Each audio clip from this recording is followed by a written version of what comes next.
Alright, so let's look at a second problem. We got the same guy in the elevator, but now somebody's hit the call button and it's now accelerating. We're going to say it's accelerating upwards at 2 meters per second squared. You know it's going upwards because this is a positive, and we already defined that positive is going up, so we're going to make that a positive too. Alright, so if I look at this then, if I have an acceleration, that means that now my forces aren't balanced anymore. So I'm going to have the guy still has the same force of gravity. Okay, the earth is pulling on him still with 850 newtons. That's what we calculated the last time, right? 85 kilograms times 10 newtons per kilogram. And it gives us 850 newtons. Alright, but now we know that this force has to be larger. These aren't equal anymore. It's unbalanced. So this is a bigger force. And how much bigger? Well, enough to cause this acceleration. So we're going to figure that out. So this is still my normal force of the earth, of the floor on the person. Alright, so I'm going to make my equation again, and really I still only have two forces, so my equation is going to be the same. The net force is equal to the normal force upwards minus the Earth's gravitational field pulling down. And so if I do this, right, this is still 850 newtons, just like last time. We still don't know this. We're going to solve for this. And my net force this time, I don't know what it is. I know, though, that I have a net force. I know that it's not zero because we have this acceleration.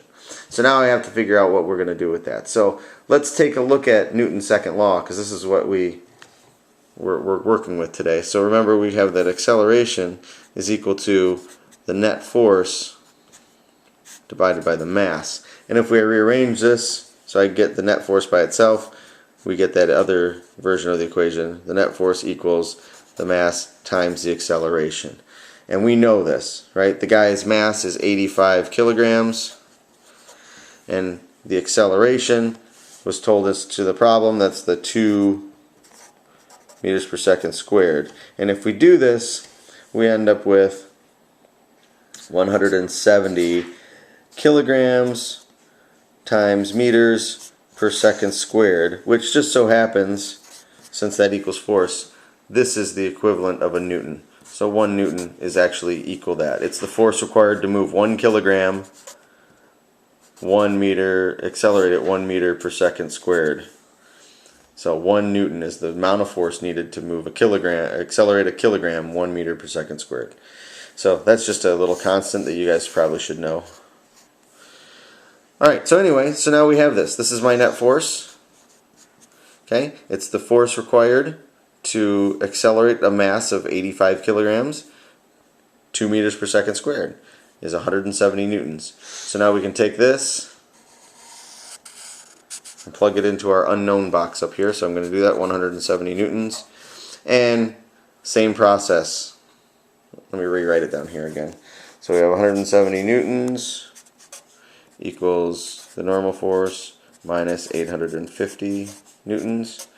And so plus 850 plus 850, and I get the normal force is equal to 1020 newtons, which makes sense, right?